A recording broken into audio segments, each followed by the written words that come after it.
Ra.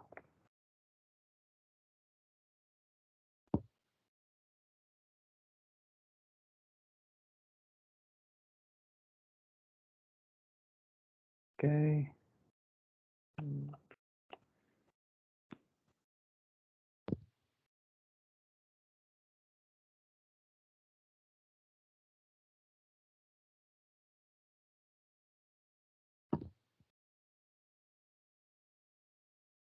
Okay. Looks like it is working. So, product का एक demo भी दे देता हूँ. छोटा सा. We will not be able to go through the whole thing, but we will see. Okay. So,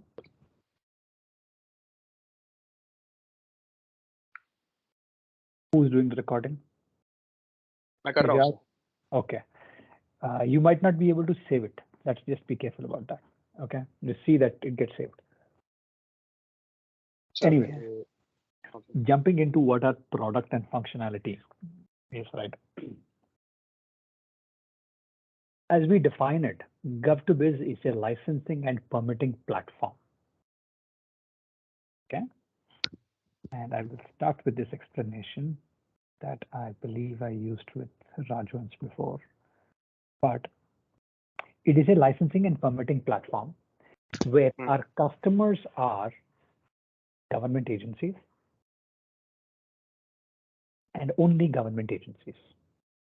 So we are a SaaS-based product. That means we have users who subscribe to us. And subscribers, like if you take any software like Office 365 or anything that you use, right? There is a subscription associated with this, and the subscribers are the ones who actually pay for the software.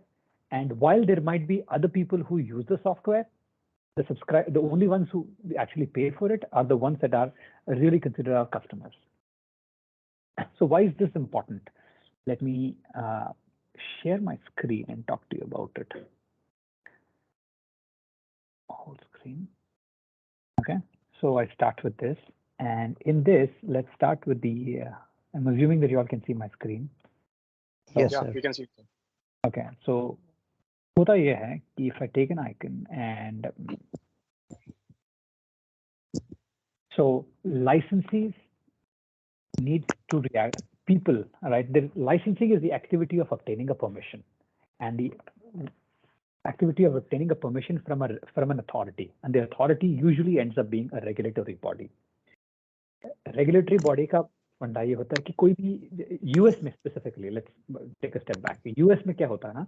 Every state is actually there are 50 states in the United States, and different from India, each state operates like its own, loosely like a country, right? They have their own set of laws, right? Each state can decide whether guns are allowed or not. Each state can decide whether the drinking age of alcohol is what. Each state can decide independently what will be the taxation, what will be allowed, what will be not allowed. They can even decide the curriculum of what would go to be their school. So essentially, every state is completely different, although they use the same language, primarily English, right? In some states, for example, it is absolutely legal to consume marijuana. In some states, it's illegal, you could get arrested.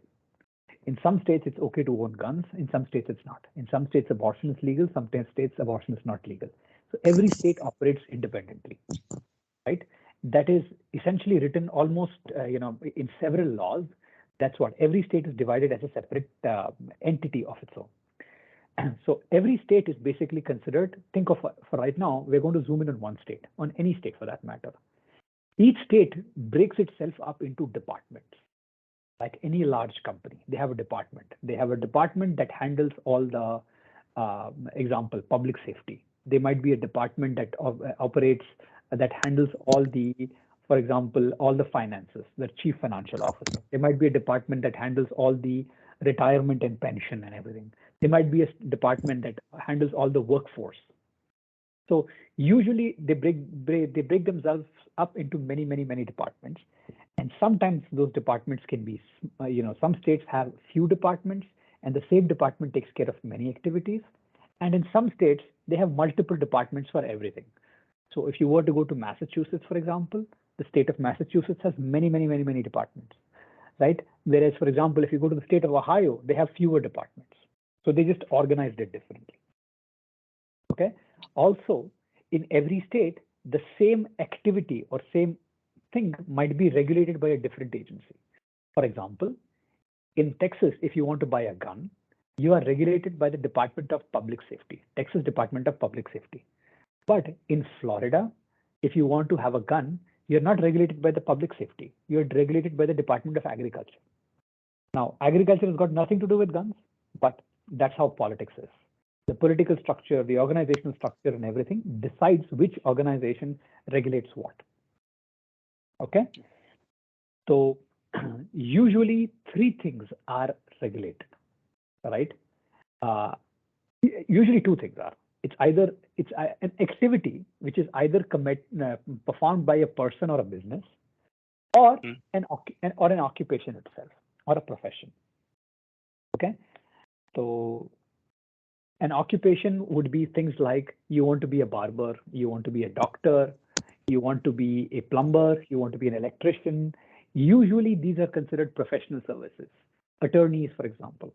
And that tends to be, even, for example, if you take an example in India, it happens the same way. Doctors are licensed, right? Right. And in India, actually, licensing is a lot more than in the US, because they often use it in India, right? It's called license Raj, right? But it is more invisible in India compared to the US. Now, so usually an activity is performed. There are some activities that are either licensed by, can only be performed by people, and some activities that can be performed by businesses, right? For example, a person can be a barber, a person can be a doctor. A business cannot be a doctor, a business cannot be a barber, right? So those are the two fundamentals. So fundamentally, an activity is regulated. By regulated, it means the government is trying to manage and saying this is an activity, this is an industry activity or an industry that needs to be managed by the government. Yani, we have to increase the number of people, we have to increase the number of it or reduce or control it. A good example would be guns, right? You want to make it easy for people to get guns. We will make the rules required for getting a gun license less. Whereas if you want to reduce the number of guns, you just make it harder, right? That's basically what it is. So now I'll start with the picture that I was going to say. Let's start with this. And okay, let's start with this. We're going to insert this, and we are going to start with insert another icon. And I am going to do a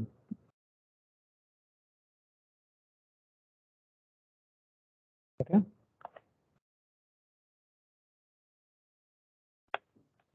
So let's take this as an example.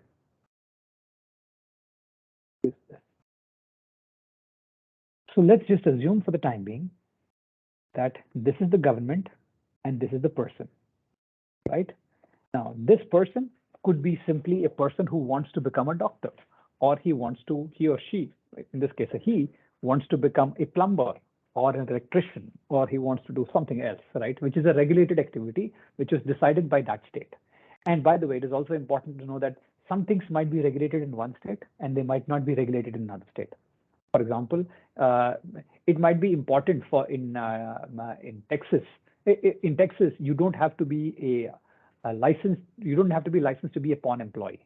Pawn employee, yani, where you go to a place where you give your stuff and get money in exchange, right?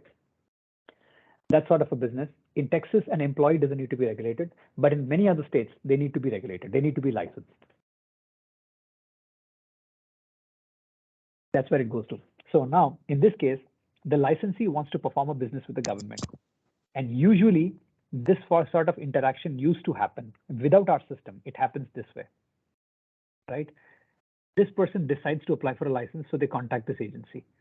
And usually, they had to, hard to believe, but even in the United States, most agencies, this is done on paper, right? They'll either make a phone call or go to the company's or the agency's website and say, can you guys give me the forms for this, or download the forms electronically? They usually download a PDF. They fill it by hand or by computer or whatever it is. And usually these PDFs have lots of questions, right? like what kind of business, what kind of license. The same agency, for example, like in Florida, the agriculture department regulates both farmers, pesticide people, fertilizer companies. They also regulate people who want to get a gun, right? Because they regulate so many things.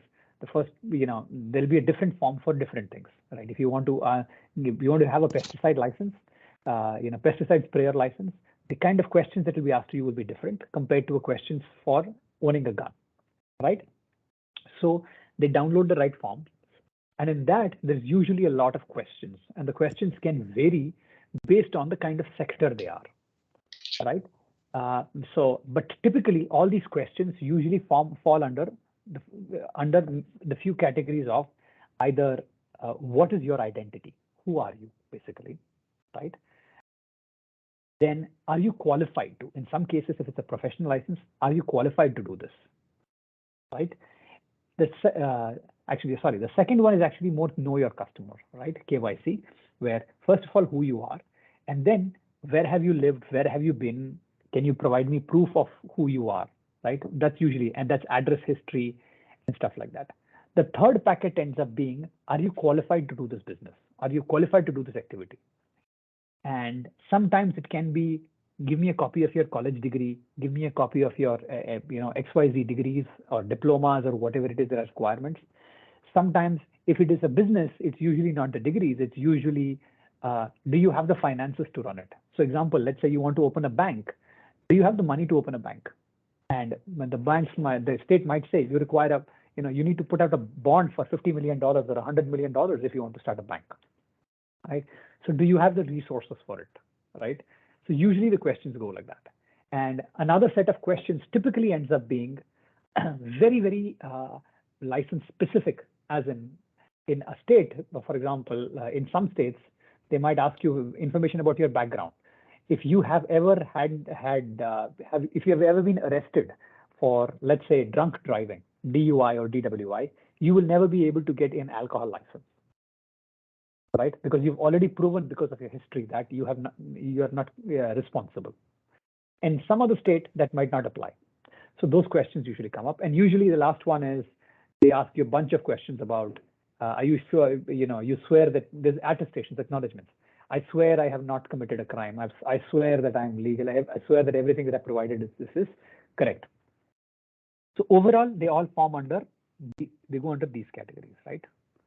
So one is who you are, your history, qualifications,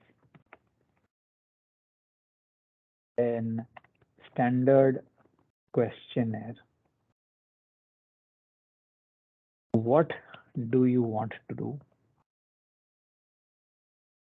And usually that will come here. The qualification standard questionnaire, attestations, and payment. Any questions thus far? Attestation पे सब मतलब अगर थोड़ा मतलब. Okay.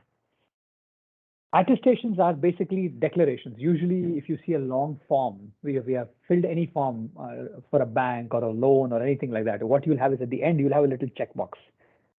Okay. You check and say, I hereby declare that everything I've said is true. Okay. Right? That is an attestation. Sometimes these attestations are as simple as that, but sometimes these attestations can be really, really, really long, and they can be multiple attestations on one. So, for example, you guys know what the concept of wet and dry is in terms of alcohol? Wet and dry. No. Okay. Dry means no alcohol, wet means with alcohol. Okay. And alcohol is usually separated into 4 categories, 3 or 4 categories. One is considered beer, which is up to some percentage of alcohol. It's a fermented, it's done using grains and stuff like that. Then comes ale, which is a stronger version of beer. The next one is wine, and the last one is hard liquor, malt, or distilled spirit. So they go in 4 categories, right? So usually what happens is, geographically, there is a, if you think about it, US is a country. Inside it, there are states. Inside each state, there are cities, there are counties, there are municipalities, there are villages. It's all over the place, right? and sometimes they overlap. So some county might say that in our county, we are a dry county. You're allowed to drink beer.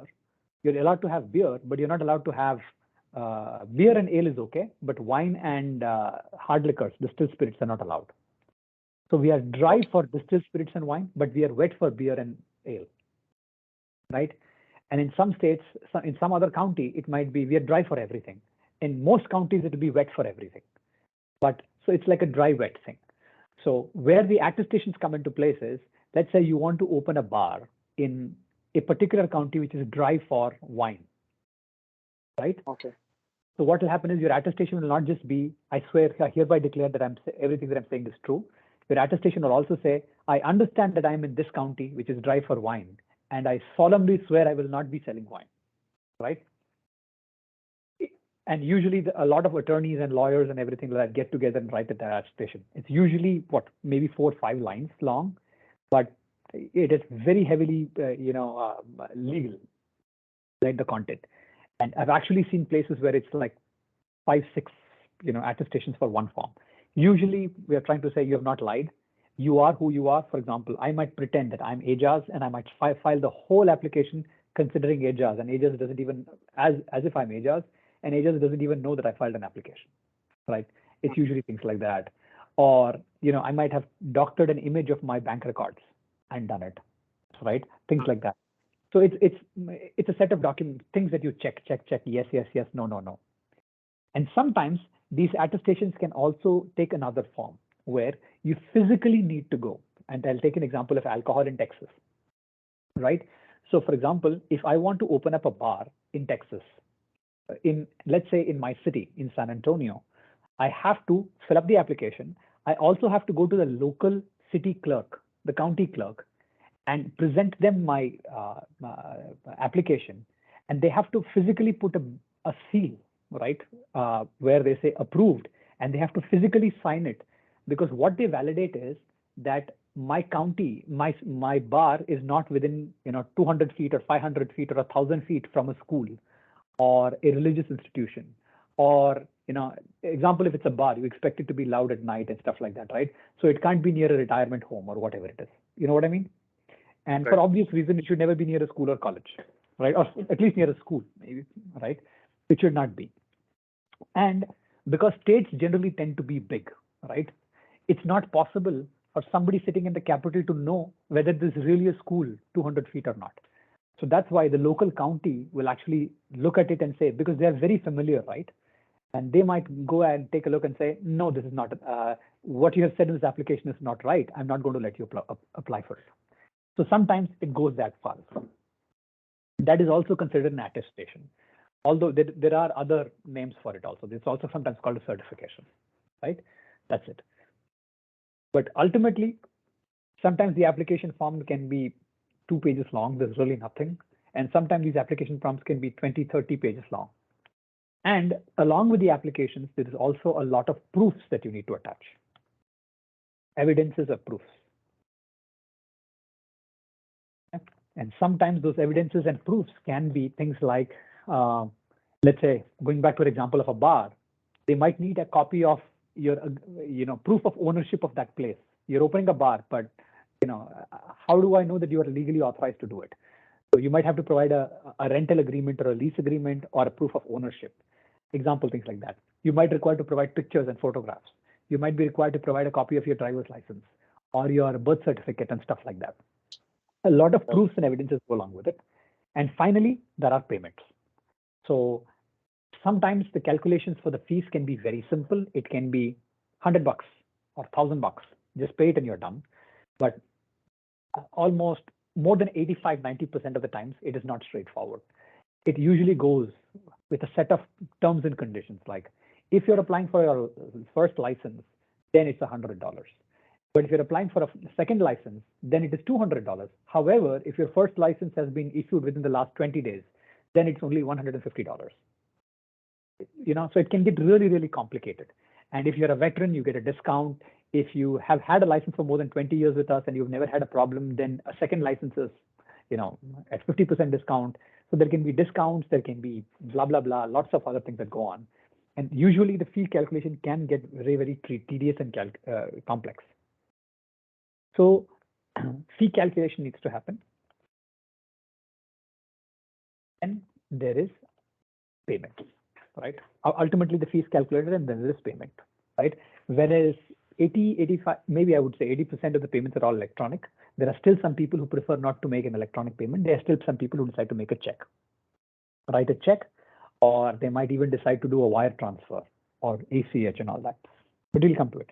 So usually, stepping back to where we were, this person would usually fill a form, okay? And the form will have all this information about what all they can do, right? They fill this form and send it to the agency. This is the government agency. They look at it and say, here, we got your form, but here is what, there is a problem. Your name was William Smith, but you entered Bill Smith. But your legal birth certificate says William. There is a problem. Example. They might also say that, they might find 5 other problems. Hey, the attachment that you gave me of your rental copy, it is not clear, right? We don't understand it. So I need another copy. Or I needed a passport size photograph of yours, but you did not give me a passport size. You gave me a family picture, right? All those things happen. Those used to happen on paper, right? Most of it used to happen. And usually there's a lot of comps questions that says if your answer to question number 1 is yes, then skip to question number 7. But people don't, they answer everything. And sometimes there's an illogical thing. For example, if you're a company, you say you have 3 partners, but people often forget to count themselves. But when they give you a copy of the agreement, company agreement, there are 4 partners in it, right? So things like that, errors like that happen. And those things together are what, there's an initial review process, okay? Now there is a review process. And when you do a review, you come up with deficiencies. Okay? Deficiencies are things that are missing in your application. And sometimes those deficiencies can be mismatching information. What you said and what you have written and what we see in attachments are not true. The other thing could be, apart from deficiencies, it could also be the money that you gave us is not enough, or you made a calculation mistake, or you forgot to attach some documents. We even required a copy of your passport. You forgot to give me a copy of your passport. People forget, people make mistakes. Or the other errors that could happen is also things like, they also do something called a background check. Very often, for example, if you want to be a barber, right? Or you want to be a cosmetologist, people probably won't run your background checks.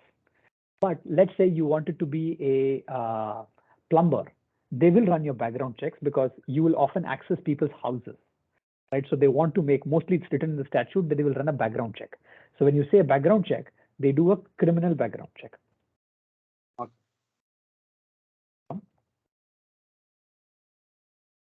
Any question, Rajvansh? Not so fast. Okay. Jaz, anything thus far? No, Have I sir. missed anything? Okay. So there's a criminal background check, and criminal background check can change from agency to agency. Some agencies don't do it, some agencies do it. Some agencies do it where it is just a light criminal background check. Some of them, they go very, very heavy, where they actually go, they take your fingerprints, they ask you to submit your fingerprints, and the fingerprints go across the United States. They go through other multiple Interpol databases, federal databases to see if there's any unsolved crime with your fingerprint on it. It can vary depending on agency to agency, business to business, and state to state, law to law. Now, once all this is done, next thing that happens is people's licenses are either so deficiencies are a criminal background. Now, because of the criminal background check, sometimes more deficiencies also come. So, for example, let's take the example of John. He applied for a license, and one of the questions was, "Have you ever been arrested?" And he said no. Right? But when we did a background check, we found out that he was arrested in a different state 10 years ago. Right? That's what came back in the criminal background check. So they might go back and ask him, saying, "You said no. Why did you say no when you have been arrested? What was the reason for your arrest? When were you let go? Did you serve any time? Blah, blah, blah." And he might come back and say, "Yes, I was arrested, but it actually they meant to arrest someone else. This is the proof, documentation, blah, blah, blah." So those are all deficiencies, right? So deficiencies happen, and after that comes the decision. So the deficiencies were previously sent to John, right? What would happen is the agency would send all the deficiencies to John, and John will respond with all the responses saying, oh, John and Jonathan are same. My nickname is John, but real name is Jonathan. Or sorry, and here's the proof, or here's an affidavit from a notary or whatever it is that says I am true. I'm an affidavit from an attorney or whatever it is. Or they might come back and say, oh, sorry, I forgot to attach the document. Here is a copy of the document. Usually this used to happen over physical postal snail mail, right? They used to take it and put it in an envelope, lick the envelope, put a stamp and send it, more often than not. Or maybe email. Okay, that's all. Now, after that, they used to take a decision. So this is the base of what they call an issuance process of a license. Okay. Okay. At the end of it, the decision could be approve or reject.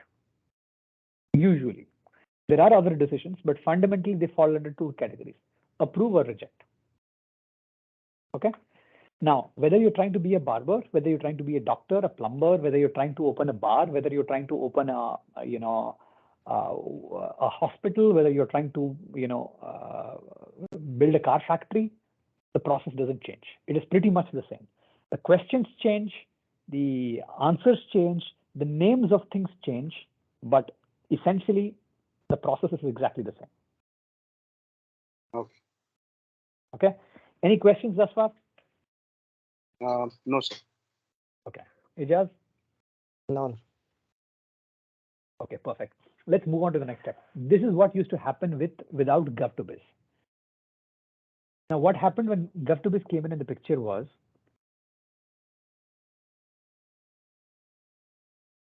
we became here. So what we saw as a software company was, there's a lot of opportunity, because what happens is when a person sends a letter, it sometimes takes 3 or 4 days for this guy to get it. Then this guy looks at it and then sends it back to them. It takes 10 days. And then that guy responds, and the whole process can take several days. Right? Even if it's an email, it's inefficient, because what the problem with email is, it's easy to lose track, right? So what ended up happening is we built a system where we'll allow these guys to talk to each other, but through the system. We did this. So what happens is the licensee, when they are going for an application, right, they can directly log into Gov2Biz. But let's start with this.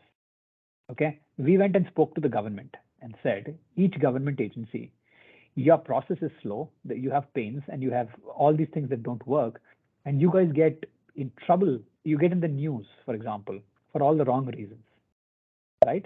So how about we build a system for you where it'll make it easy for people to do business with you, right? Because it's very easy to say that the government is very inefficient, but here's what we can do to improve your efficiency. They said, why not? Go ahead and do it. And we implement Gov2Biz software for them. Now, when we do it, this becomes like their intake. Everything that this gentleman, this company, or this person wants to do, in our own example, he wanted to open a bar. So he would go here, he'd open up he'll go to gov2biz.com, he'll create his own, he'll create his own account, just like a Gmail account or a Facebook account. He'll go and create one simply. And then what they do is they answer a few questions and they say, I want to open a bar, right? And then what the system will say is, they will ask them all the questions about them. And based on the answers, the next section will automatically change. Okay. And also all these questions will automatically keep shuffling and changing and modifying themselves based on the answers this person provides. For example, if this person says, if the person says, example, that he is married, we will ask them the question, assuming that it's required by law, we'll ask them, what's your spouse's name? But if they say they're unmarried, we won't say them, you still have to go through and skip these questions. We skip the questions for them, right? And also the flip side, sometimes if they say the question is, have you been arrested? And the person says, yes, I have been arrested. We don't leave it at that. We ask you, okay, we know the immediate question is going to be, why were you arrested? What is the information? When were you released? What was the start date? What was the end date? Where was it? Give me more details, blah, blah, blah, or attach some document, blah, blah, blah. We do all of that directly here in Gov2Biz so that this person can fill the application. And when the person is done finishing, has done filing, we automatically show them the right attestations also, right? What I mean by attestations in this case is, remember we spoke about the county? Because this person already told us where they want to open their bar, we know which county it is. We also know which county is dry, which county is wet, and whether they'll need an attestation or not, right? So we automatically only present those attestations they're required to do, right? We do all of that and make it available for this gentleman to either electronically sign by hitting a checkbox or download the form, go to the local clerk and get a blue seal, whatever it is. We do that for them.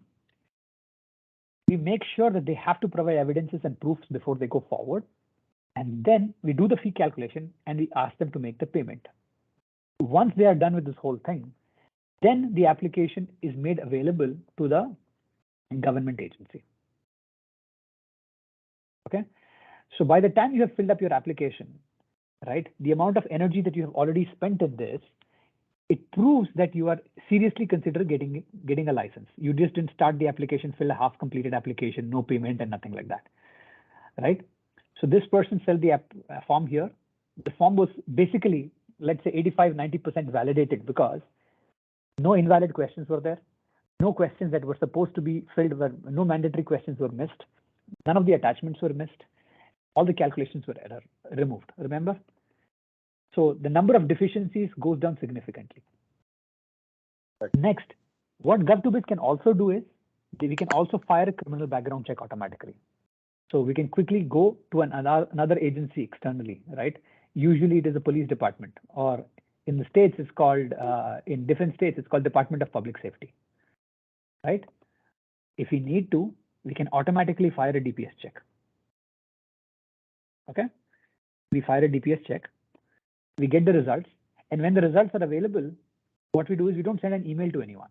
What we automatically do is we update the system saying that we got the results, and when this agency picks up the application, they'll be able to see that this person has a criminal background. We can do all of that on our own, right? All this process is handled by Gov2Biz. And when these people come in, the agency comes in, for them it's a lot easier because the number of deficiencies are much lower. The criminal background check is already done. The accounting is taken care of. If they have made an electronic payment, then the accounting is already done. The amount cannot be wrong, and the amount is also there. It's not a bounced check, right? Because that also happens. A bounced check is called non-sufficient funds. That also is removed. So for them, it's a lot more easier. And in a traditional model where they would have had to do this, you know, table tennis, sending files between each other, maybe 5–6 times on an average. Now, the number of times they need to talk to each other is only once, maybe. And usually, because it's done over Gov2Biz, Gov2Biz automatically tracks that, let's say on January 21st, this gentleman submitted the application. Payment was received on 21st. Application received on 21st. Agency review employee picked it up on 22nd.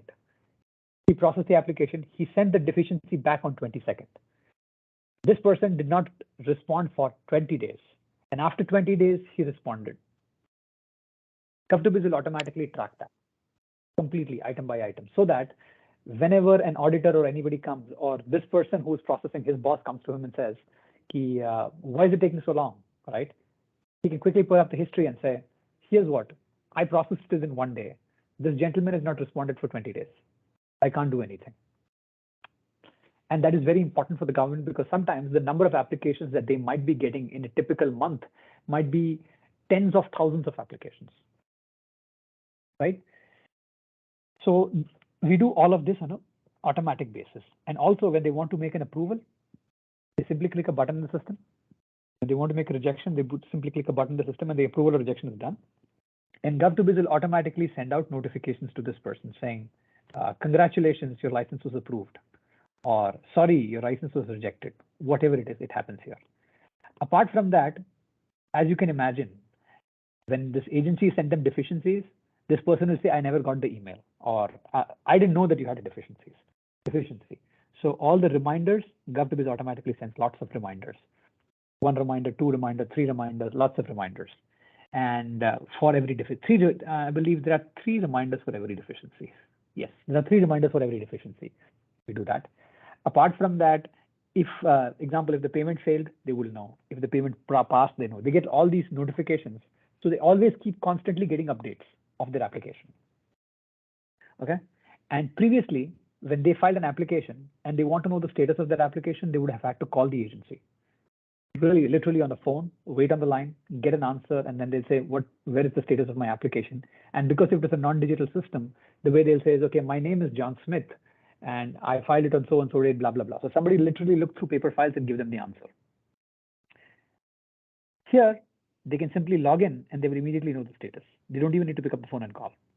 These are the things that GovToBiz has eliminated for them, right? So it makes it efficient for these guys. And these are our customers. We want to make these people as comfortable as possible, right? They are important, but these are our customers. It's very easy to get confused between, we are going to make, I'll help you get your license faster. I'll help you get your license. No, we don't. We make it easy for governments to make a decision of acceptance or approval or rejection. We make it easy for them to process the application. We are in the business of making the life for these people easy, the government agencies easy. When we do that, their life also becomes easy because they don't have to call to follow up. They don't have to wait in line. They don't have to make mistakes in their applications and get frustrated. They don't have to send multiple payments because they made an error in their calculation, right? All this happens. So this is basically the starting foundation. Thus far, are we clear or any questions? No questions. No. Okay. So with this done, once license is issued, what ends up happening is a typical license has a multi-year life cycle. So typically a few things can happen. Okay, now let's go back to this example in this. Once post issuance, okay. Actually, I should do this.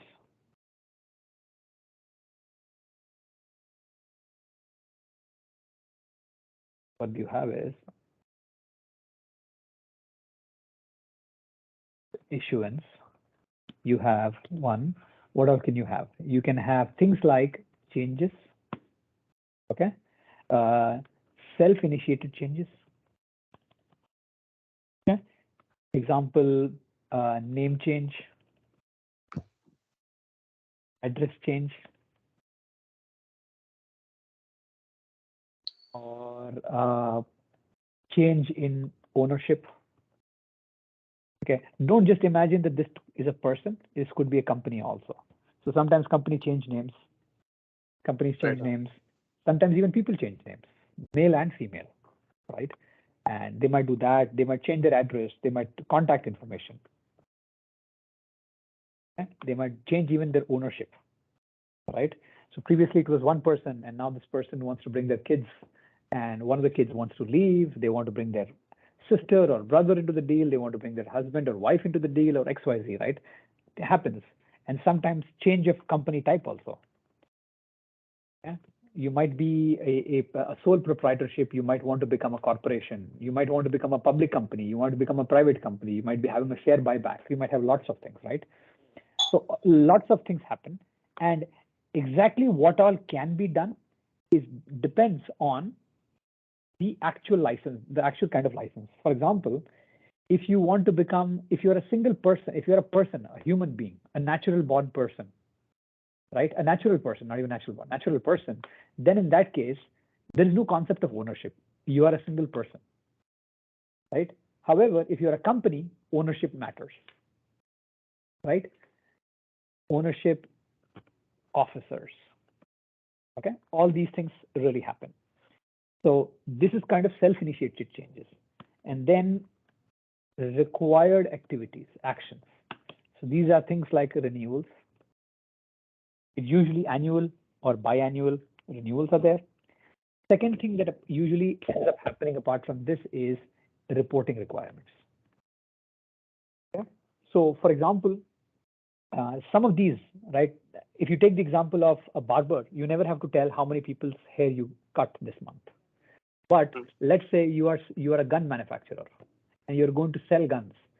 You might be required to produce a report to the state agency saying how many guns did you manufacture and how many did you sell, right? In the liquor business specifically, you are actually supposed to keep a clear track of, let's say you are the one who's manufacturing beer. You actually have to keep it tracked down to the bottle level, being able to say this month I manufactured 8,427 bottles. I started the month with 12 bottles. And because I manufactured 8,427 bottles, my total number of bottles in my inventory was this much. But accidentally, I broke 50 bottles. They fell down and broke. 30 bottles were spoiled because there was an infection or there was a mouse in them or whatever it is. And I donated 20 bottles. I used 5 bottles for celebration in my company, whatever it is, as a gift or whatever it is. Therefore, and I sold 100 bottles. You have to keep a calculation down to that level. And at a monthly basis, you're supposed to report it back to the agency. And they actually send auditors down to your location every now and then, inspectors to come and check whether if you said 8,427 bottles, okay, somebody will actually come and count the number of bottles in your inventory and check that it's right. And and you might also say, hey, I have 50,000 bottles that are already expired. Okay, I'm going to destroy them. They will actually send an officer to your location to come and see that they will watch you destroy it. They'll watch you open the bottles and pour them out or burn them. They'll literally count them before you do that. But all this is called reporting, right? You have to report it on a regular basis. It can be quarterly, it can be monthly, it can be whatever it is. But usually reporting usually has payment. So the way it happens is, let's assume that ultimately with all the manufacturing and all the modifications and breakages and losses and changes, you ultimately sold 10,000 bottles. If you sold 10,000 bottles, you are supposed to pay, you're supposed to tell the government I sold 10,000 bottles, and you're also supposed to pay 0.000001 cents per bottle as tax. Right? So these are required actions. If you don't do this, what will end up happening is you will end up getting in trouble. Somebody will cancel your licenses. Then is third-party actions. This is usually a complaint or a protest. So let's take the example of a complaint. Let's assume that Rajvansh opened up a bar and somebody end up drinking there, and they complained to the agency that when we ask Rajvansh for alcohol, he mixes too much water in it. So he waters down the drinks, right? And that is against the law. So they're complaining. And Ajaz has a bar, and Ajaz has another problem where when we ask him for one drink, he actually makes his drinks are bigger. That is, that's called heavy-handed. He's heavy-handed. So what ends up happening is people get drunk and getting into more accidents. Okay. Right? XYZ. It can be any complaint. There's no limit. So there can be a complaint associated with it. Actually, let's drop these two. We'll come to them in the second section. Actions. Required actions can be self-initiated or it can be required actions. There's a required. For all of these, the process is the same. You still have to fill up a form. We need to know your history. What do you want to do? Example, are you changing your name or a contact information? Sometimes, if you're adding a new partner, I might need to know their qualifications. But more often than not, it may not appear. There might be a standard questionnaire. Example, if you're adding your kid on your license, they might want to know, has that kid been arrested? Has this new person been arrested? Blah, blah, blah. Similarly, attestations, similarly, evidence proofs, similarly, fee calculations, and similarly, payments. But because they do it with Gov2Biz, what ends up happening is we already know who you are. We already know your history, right? And the way the application is set up, we have a very good idea of what you want to do. We have a good idea of qualifications also. Okay. What ends up happening is we only ask you the information that we don't know about you. So example, let's assume that you want to change your address, right? You want to move from one location to another location. We won't ask you what is your current address. If it was a paper form, there is no way to avoid it. But because it's an electronic form, I know your name because you logged in. I know who you are. I know where you logged in from. I know all your information. I know how many licenses you hold. I know everything. So I never have to ask you your from address. I just have to say which one. So you say, oh, that one in San Antonio. I want to move it from first floor to, of this building to 7th floor of another building. So we reduce the number of questions that this person needs to answer. Okay, to do that. And also same thing with attestations and same thing with fee calculations also. Allow all that and the same process happens. There can be deficiencies. There may be a criminal background check sometimes. For example, let's assume that you already have a business, you have a hospital, and you already have a license, and you all of a sudden say that I want to bring my brother-in-law into my deal. I want to make him a partner in my company. But then when they run a background check on your brother-in-law was a doctor some time ago, but he went to jail because he killed someone. XYZ. Let's just assume, right? So they might say, sorry, that's not happening, right? So there are deficiencies in the criminal background check, and ultimately they approve or reject. So this is at a high level. This is change of count is not, these are not the only 4, there are etc. There's a lot of etcetras, right? Okay, we're not getting into the details of every single one. So the process remains the same. But with Gov2Biz, the reason why Gov2Biz makes it easy for them is because the user interface is the same and everything is the process is also the same. The customers feel like it is their one place of doing their business. So Gov2Biz becomes a single place where everything that this person needs to do and everything that this person needs to do over here can be done in one place. That is the power of Gov2Biz. Now let's come to third-party actions.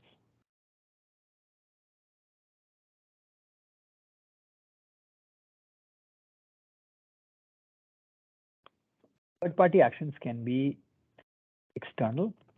That is, example can be a complaint, or it can be a protest. Examples, there are more, but I'm just going to go with these 2. Okay, somebody complained that Ajaz's bar gets people drunk by doing this. Somebody says that John's bar has a problem, they don't serve good quality drinks. Somebody else has a problem that somebody's hospital, they overcharge. And somebody else has a problem that somebody's hospital, they do unnecessary procedures that are not even required, right? All those are complaints. Okay, and protests are in a similar fashion, but for the time being, let's just imagine both of them are the same, right?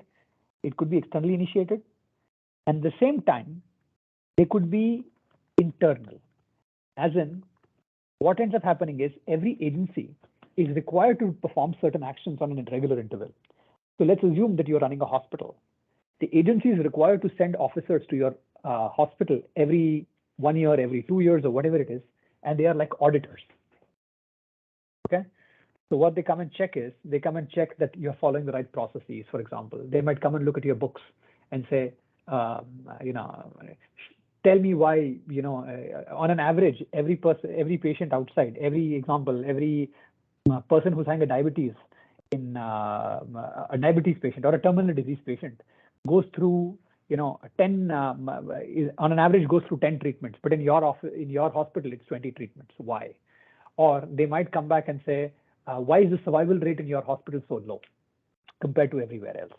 Or they might come and do any sort of an audit. All right, what they can and cannot do, these are all government employees, but it all depends upon what they're allowed to do. The law might not allow them to do that, but they have to do some sort of an audit. And also inspection, investigation. So what might happen is somebody complained, remember, that Ajaz's bar serves too much alcohol. So an investigator might come to the bar and say, okay, give me a drink. And he gets the drink.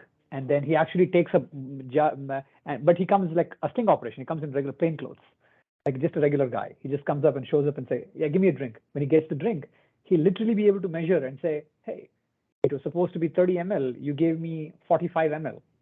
That is above the error range. And they will do it multiple times, right? Just to make sure that it is not a one-off accident. That is an investigation. And sometimes the investigation might be, especially with alcohol, guns, marijuana, and a lot of that. There's a lot of human trafficking also. So they might be using, prostitution might be happening. So what they might do is some of the officers might come and pretend to be a customer and try to see if, they can find any evidence of prostitution. If they do, they immediately, they depending on what the need is, they might either immediately handcuff them, do whatever they need to do, or sometimes it requires them to build a case so that they can gather enough proof of a systemic problem, right? So there is an inspection and an investigation. Usually the name and what it can and cannot do, it's more what the agency prefers to call it, rather than it being a significant difference. But in general, what I have seen is people use the term audit, inspection, and investigation interchangeably in many agencies. But fundamentally, there are three types. Audit is where it's white collar, right? Like you will expect in a tax audit. They're not here to, they're not really police officers, at least from the US standpoint. They're not police officers. They're coming here to say, what you told me on the paper is incorrect. So they are auditors, right? And usually it has got to do with finances and taxes and things like that, right? Inspections are more regular and scheduled. For example, let's say that you are running a hospital, right? The inspector might come. You might be cheating on your taxes, but all he's going to come and check is he doesn't even know about your taxes. All he cares about is he comes and looks at it and says, hey, your doctors are not washing their hands. Or I came and looked at your supply closet. You're not using industrial grade cleaners. Or I came and looked at your trash management practices. You were not doing it right. Or your patient management, it's more process oriented. Or I looked at your restrooms and I did a check and your restrooms are supposed to be 97.3% drug, this free, but you are not. So inspections are more routine. So think of them like a checklist. Okay. Investigations are a little more where there isn't really an agenda. You go there and you're trying to investigate if there's a problem, right? Usually investigations happen as a result of a complaint, right? But investigations can simply happen because the agency feels that generally we think that drunk driving related accidents have increased in this area, right? There's a possibility people are getting drunk at bars. It's a possibility they're doing it at homes. So let's do a few sting operations in different places and see if we can investigate all the bars in this area to see if this is happening. That's basically what it is. Now, here is where this process changes. Okay, anyway, after this investigation, this thing, there is usually a last process of resultant actions. External, third party, internal. These are names that I've given. All the stuff in bold is mine. These aren't legal terms or whatever, right? So these don't need to make it to a copy. But resultant actions could be enforcement actions.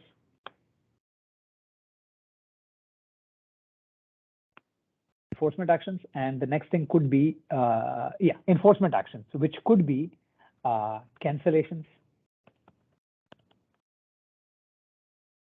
revocations. Okay, it could be lawsuit, the arrests, it could be penalties. So here is where this process changes. You have a form, but usually the third party doesn't even know that he's involved. So let's start with this.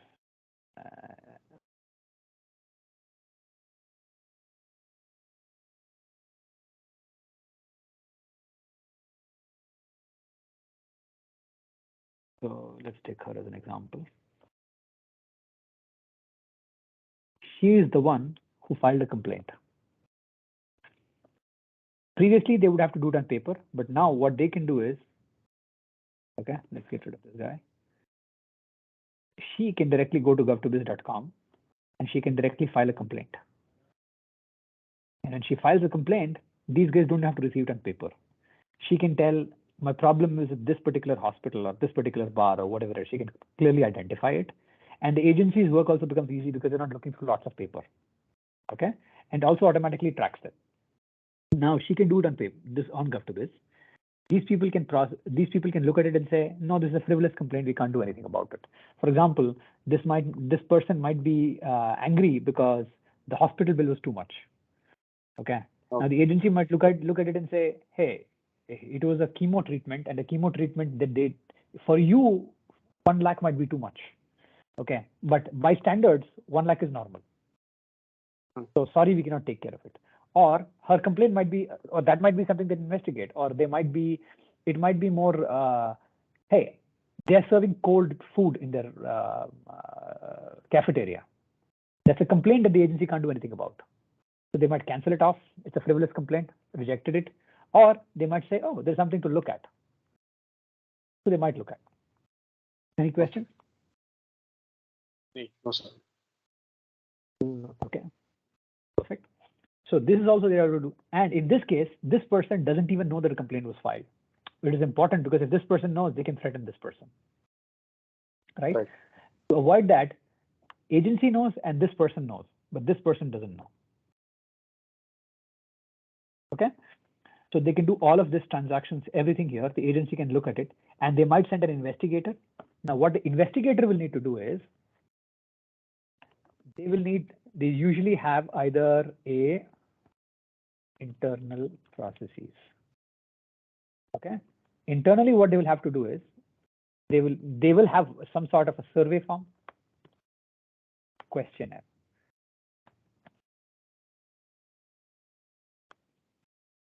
Right. So if you're going to do an inspection where you're just visiting whether they're actually doing a checklist, right? Checklist sort of an inspection, that actual checklist has to be there. And that can be maintained in Gov2Biz itself. And they cannot just have the checklist, they can actually fill the checklist. Yes, no, fail, pass, fail. They can do directly in Gov2Biz.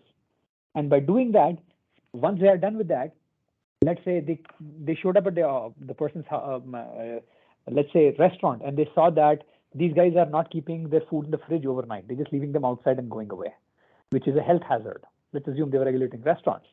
They'll simply, once they've done it, they'll fill their entire survey form and questionnaire. They'll put pictures, evidence, everything in the system itself. And then they can give this person a citation. The citation might be, they get a ticket or challan that, hey, you're going to get a penalty of $1,000 for doing what you did. They can assign the penalty directly in Gov2Biz itself. Service questionnaires, penalties, they can do it directly inside Gov2Biz. Okay, and then there is also routing. As you can imagine, if you have a large area, what will end up happening is the person who actually goes and does the audit might sometimes be, or the inspection might be a junior guy, right? But the agency doesn't want to issue a fine just because a junior guy found an error, right? The senior might need to look at it and they might need to approve it because they might look at it and say, you know what, they didn't keep their food overnight. That is a problem. But instead of charging them $1,000, I'm going to charge them $2,000 because they are repeat offenders. Okay. Or they might say, man, let them go. They opened just a week ago, right? They're really, really new. They didn't know. We'll just give them a warning.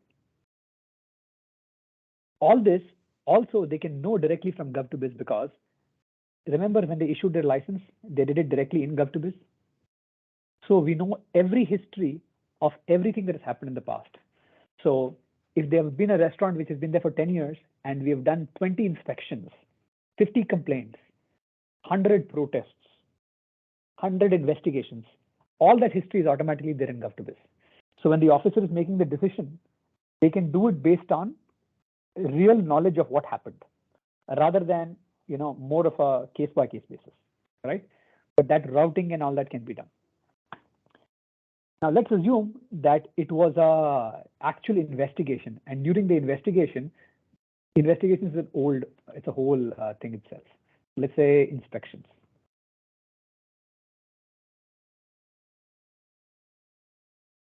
And sometimes it can even go to legal. Okay. Okay. Sometimes it can go to legal. So let's take the example of the reason it can go to legal is an inspector came in and said you left your food outside, right? But these guys say, no, we did not leave the food outside. And they say, no, this is a picture. And they say, no, this is a marination and we are supposed to leave it outside. I'm just making it up, right? This is not true. But this is a step of a marination process. We are supposed to leave the food outside and marinate. That's how we're supposed to do. And this is following the laws because it was covered and protected. So we don't accept your fine, and I'm going to take you to court, whatever it is. So there is a legal process for that. Inspections. Usually not, but it can happen.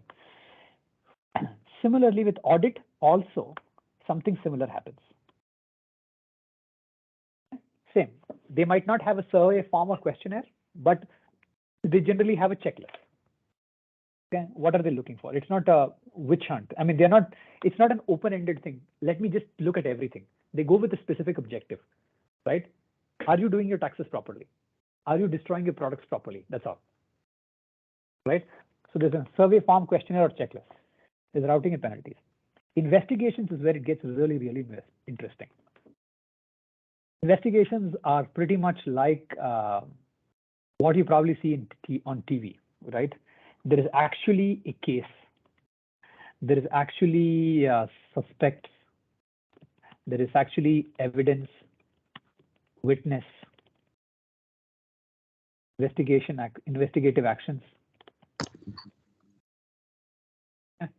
And there is actually officers, informants, blah, blah, blah, blah, blah, blah. So assume that Aijaz has a, let's not take Aijaz for example. Let's just assume that some John Smith has a bar in which he's performing human trafficking, right? He's using, he's basically doing prostitution. So if that's what happens, the first thing that they do is they actually have to log a case. They actually have, who are they suspecting? Is the owner of the company doing it, or is it a particular person? Maybe it's just a bartender there, maybe it's just a manager. Who are we suspecting? And then they go and collect evidence. So an evidence might be pictures, it might be videos, it might be something. They actually have witnesses, they might interview witnesses. They might actually do investigative actions on a regular basis. They can't just make such a strong case in one day. It might take 10, 15, 20, even 6 months. They go there regularly, visit regularly to see if they can gather enough evidence. All that happens, right? And then there might be informants. They might have confidential informants who might give them information about, hey, it happens only at 9 o'clock. It only happens on Thursdays or whatever it is, right? All that stuff happens. We aren't going to get into the details of every single thing, but this is investigations. This is what happens. This is all also done within GovToBiz.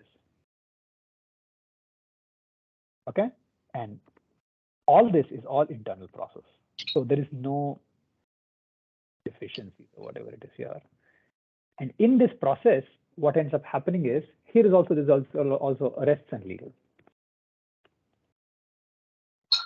So after doing an investigation for 6 months, I realized that finally I have enough case to arrest this person. I want to arrest this person, I can arrest him. That also can be recorded in GovToBiz. And there's a legal side.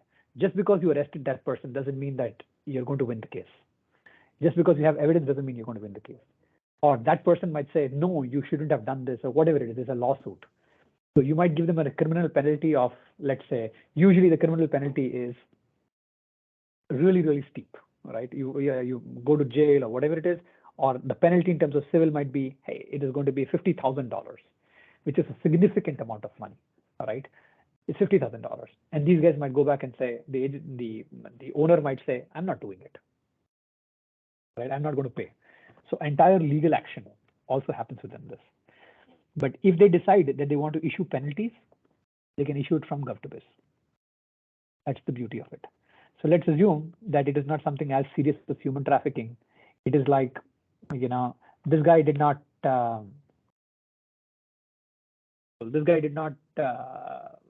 keep his chicken in the fridge at night, right? And that's a violation.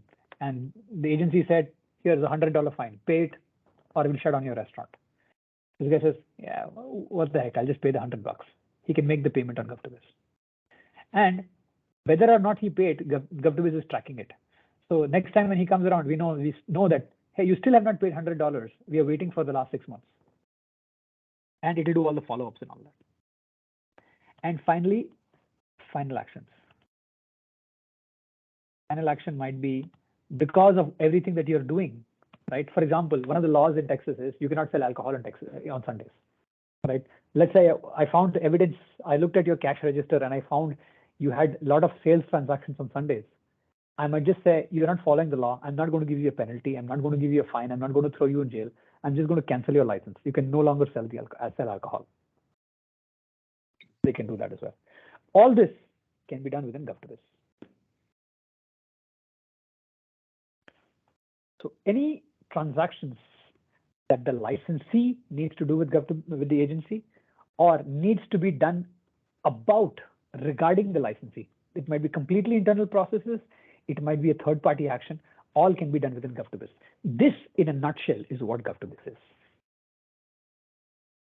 Okay. Are we good? So far, good, sir. Okay. Yeah. So now we are at the hour mark. Okay. We'll take the break. We'll stop here because at this point it will become information overload. Okay. I would say you guys should go back and listen to this again whenever you have a question or something like that and come back to me about it. And next we'll talk a little bit about marketing and how are we going to market this thing and where we stand on that. Yeah, sure, sir. Are we good? Yes, sir. Okay, guys. We can stop recording, Raj, and see if you can save this. Okay. Yes. Yeah, sure. All right. Thank you.